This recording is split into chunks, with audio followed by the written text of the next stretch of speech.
Alors, nous avons vécu avec la pandémie Covid-19 un événement unique des 100 dernières années dans l'histoire des maladies infectieuses, de l'émergence d'un virus en population qui crée une pandémie mondiale.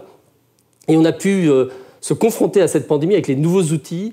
Et le message que je voudrais faire passer, c'est qu'aujourd'hui, la modélisation mathématique des épidémies est arrivée à un niveau de maturité où ces outils peuvent vraiment nous aider et nous guider dans la réponse.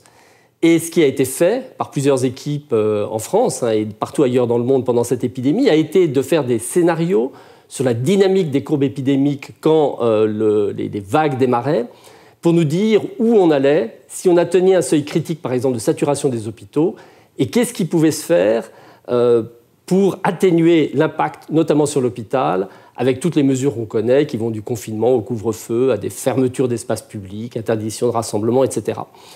Le message clé que ces modélisations nous ont appris, et l'expérience cumulée des pays d'Europe occidentale, par exemple, qui sont assez comparables, a été que agir tôt, quand la vague épidémique commence, est l'attitude qui paye le plus sur le long terme. Pourquoi ? Parce que vous évitez aux hôpitaux de se remplir.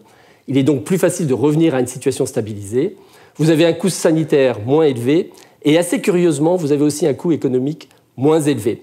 Un pays comme le Danemark, qui a toujours su confiner très tôt quand il était encore nécessaire de confiner, mais également lever les mesures beaucoup plus tôt que ses voisins, a pu traverser cette pandémie avec un impact en termes de mortalité beaucoup moins important que celui qu'on voit dans ces pays voisins et puis l'ensemble de l'Europe occidentale, et avec un bilan économique finalement beaucoup plus satisfaisant. Ils ont préservé à la fois la santé et l'économie. Ça n'est donc pas la santé contre l'économie, c'est les deux qui vont de pair, et le Danemark l'a très bien démontré.